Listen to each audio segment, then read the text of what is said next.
Hello and welcome to part 2 of how to build a drone. So in part 1, in the first video, we spoke about frames and motors.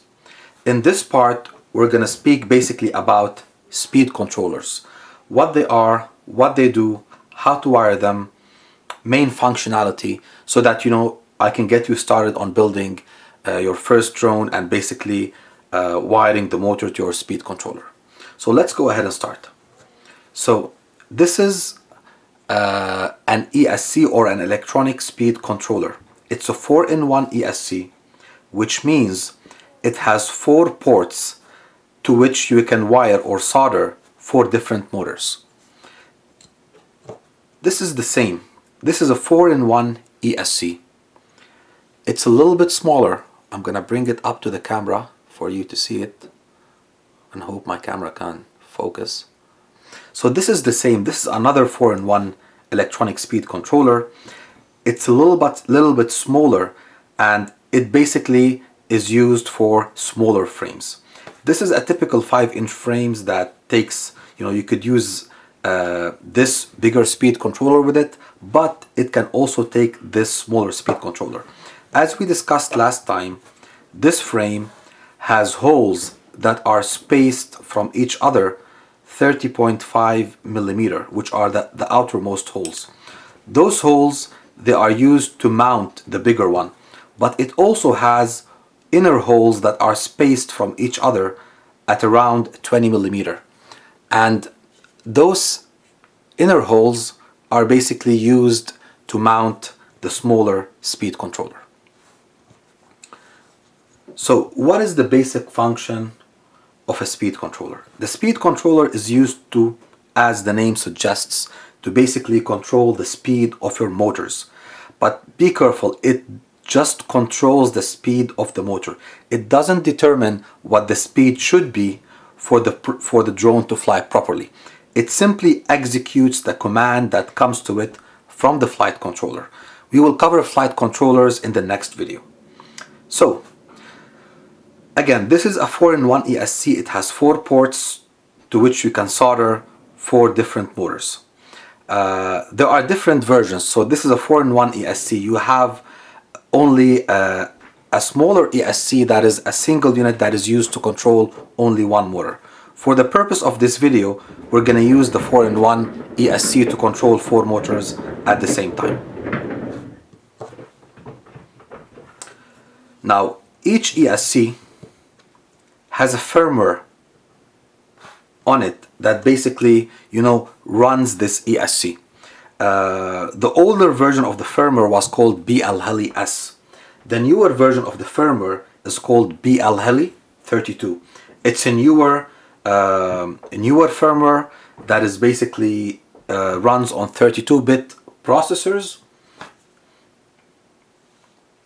and it has certain differences in functionality between it and the older BL-Heli-S version. Okay, so let's go ahead and start talking about the main differences between BL-Heli-S and BL-Heli-32, and why you should basically use one over the other. Now, typically all new ESCs have BL-Heli-32. BL-Heli-S is the older version, but still you will find some in the market that have BL-Heli-S. Okay, so the first difference between the two is the protocol, which is basically the communication protocol between the flight controller and the speed controller. So as we said, the ESC controls the speed of your motors, but it doesn't dictate what that speed should be. This is dictated by the flight controller, and the flight controller communicates that speed to the ESC via a protocol, and that protocol is digital in BL-Heli-32, while it's analog in BL-Heli-S. So, and that digital protocol is referred to, and you must have heard that name before, D-Shot. It could be D-Shot 150, D-Shot 300, 600, or D-Shot 1200. What is the difference between all of these D-Shots? Basically, it's the speed at which the flight controller communicates with the ESC. So, D-Shot 300 is faster than DShot 150, which means the flight controller can send commands to the ESC about what the speed of the motor should be at a much faster rate. Sorry. And that leads to a smoother, more responsive quad. The other thing that you need to know about is telemetry. So BL Heli 32 can send telemetry data back to the flight controller, and then you can use that data to display it on your OSD. For example, it can tell you what the temperature of the ESC is. It can tell you what the RPM of the motors is, what the current being consumed is. It sends you a lot of beneficial data that you can use to display on the OSD. Okay, so how do we wire this 4-in-1 ESC? So if you look at all 4-in-1 ESCs, you will find two big tabs, whether it's on this one, let me show you these two tabs, or on this smaller one, you can find these two tabs. Those are the main battery tab or battery connection pads. So basically you solder something like this. This is the battery lead. This is the cable to which you connect your battery to. This is, for example, an XT30 connector. The battery also has another XT30 connector that matches this one, and you solder this directly into your ESC. Of course, you have to mind polarity, so red is positive, ground is ground or negative. The ESC is labeled which pad is negative, which pad is positive, so basically you solder them accordingly. You have to be very careful because some ESCs are 4S, so they can take only 4S batteries. Some ESCs are 3S. Most of the ESCs in the market nowadays are 6S ESCs, which mean you can connect to them directly 6S batteries. Okay, so the other thing I wanted to talk about is how to solder. So basically we spoke about soldering the main lead, which is this cable that enables you to power the ESC through the battery. Now, how do we connect this ESC to the flight controller so that, as we said, it can communicate with the flight controller to know at what speed should each motor run and to basically send telemetry data to it? So most ESCs nowadays have these type of connectors. So if you look here, you'll see this 10 or 8 pin connector. You can plug in a cable like this one to it. It comes with the ESC typically. And then this cable has 8 or 10 pins or 8 or 10 cables that basically enable the ESC to communicate with the flight controller. Let me give you an example. So if I connect this here, I'm going to connect this here to the ESC, and the other end goes to the flight controller. But what does each wire do? And I'm going to take this ESC as an example. This is basically the data sheet for the ESC that you've seen here, this one. This is a Speedex GS40A 4-in-1 ESC. And the data sheet shows clearly what each wire does. So it has wires, and I'm going to basically name the function from right to left. So the first wire from the right hand side is telemetry. We spoke about telemetry. This is basically signal that goes from the ESC to the flight controller. So you have to make sure to connect the telemetry wire to the telemetry pad in the flight controller, and we're going to talk about that in details when I speak about flight controllers. Let me bring this closer just for you to basically see the writing. And I hope that it's zooming in. Yes, okay. So the first one is telemetry. The second one is current. So this is something else that I have not spoken about till now. So basically some ESCs, they have what we call a current sensor. So basically it senses the current that passes through the ESC, and then you can report that current back to the flight controller through this cable, which enables you basically to display the current that's being consumed when you run the quadcopter on your OSD. The third cable from the right is motor 1, then motor 2, then motor 3, then motor 4. And this is basically the signal that comes from the flight controller to the ESC to tell it what the speed of each motor should be. And then the next cable is labeled plus 5 volt. This is sorry. This is basically a voltage source or a power source. You can use it to power, for example, a flight controller, or to power, the camera, or to power other peripherals, which is basically that need plus 5 volts.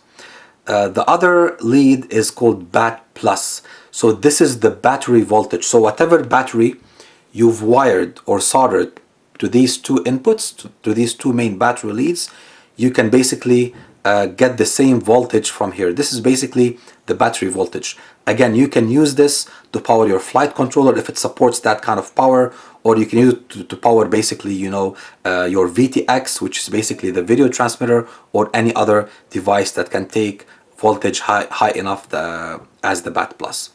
And the last two are ground, which is basically the ground voltage. So you wire these to the flight controller, to the respective pins, and then basically you enable communication from the flight controller to the speed controller, and vice versa, from the speed controller to the flight controller. Okay, so I'll put this aside, and then I'll go with you quickly of how to basically mount the ESC on your frame. So this is the frame and the motor that I've shown you during the first video. I've just taken the top off, and I've basically connected the motor also here. So again, so this is the bigger one, which has holes that are spaced at 30.5 millimeter apart. So you will basically use standoffs just like these. These are standoffs that you can mount on the frame. So I'm gonna take a screw, I'll put it through the outer holes, and I'm gonna basically from the other side mount the standoff on it, just like this. Okay, I'll do this again for the second standoff.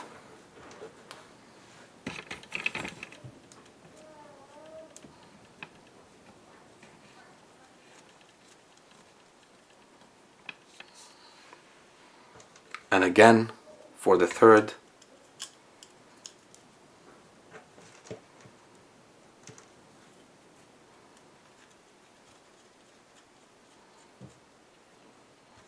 And lastly for the fourth.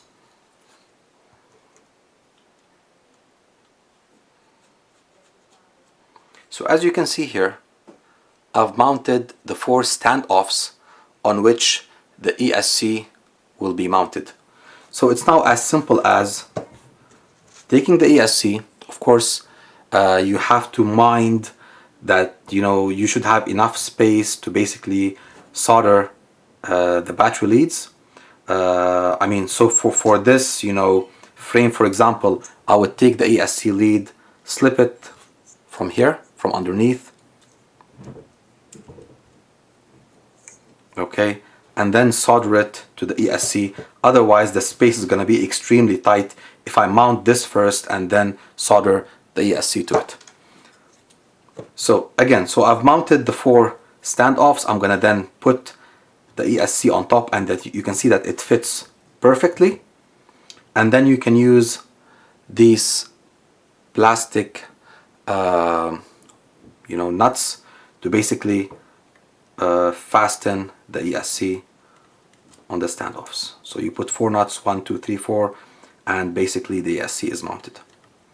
I'm not gonna put all the 4 nuts, I'm just demonstrating to you what to do. So now what we've done is we've mounted the ESC, we've soldered the battery lead to it, and we can basically wire the ESC to the flight controller later. What is important now, after you mount the ESC, and you mount the 4 motors is that you solder the motors to the ESC. Now, let's look closer at the ESC. So as you can see, it has 6 pads on every side. Each motor has 3 wires. The left 3 bottom pads are for one motor. The top 3 pads are for basically another motor. Same thing applies here. And motor are labeled as such. So you have, this is basically the right bottom one is called motor 1 that I'm indicating at. This is motor 1. The right top one is called motor 2. The left bottom one is called motor 3. And the left top one is called motor 4. This is how Betaflight, which is the firmware that basically sits on the flight controller, labels and understands the motor sequence. So again, 1, 2, 3, 4. And this motor, which is basically motor number 4, should be wired to the 3 tabs that are closest to it. So that the 3 tabs that are on the left top side. Motor number 3, which is here, are basically soldered to the left bottom 3 tabs. Motor number 1 is basically soldered to the right lower tabs, and motor number 2 is soldered to the right upper 3 tabs. Now, when you solder the motors to the ESC, and when you test them, you might find that the motor is spinning in the wrong direction. Okay, so again, this is something that I need to cover. So the motors should spin. So let's take motor number 1. Motor number 1 should spin clockwise. Motor number 2 should spin counterclockwise. Motor number 3 should spin counterclockwise, and motor number 4 should spin clockwise. Now, when you solder the motors and you find that they're spinning in the wrong direction, don't worry. Just basically, this is something that we can talk about later, and this is something that we can basically reverse in software. You log in to the ESC firmware, and then basically you reverse direction, and that's it. So this is basically what I wanted to cover regarding ESCs. In the next video, I'll talk about flight controllers, and I'll talk more about how to wire the flight controller to the ESC, and about a couple of other, things that will make the pieces of the puzzle to start falling in place. Thank you very much. I hope you enjoyed this video and you found the information beneficial. Again, please click on like and subscribe. That would help a lot. If you have any questions, if there's anything that is not clear, please put it in the comments section. I'll be more than happy to answer your questions. Thank you again, and have a nice day.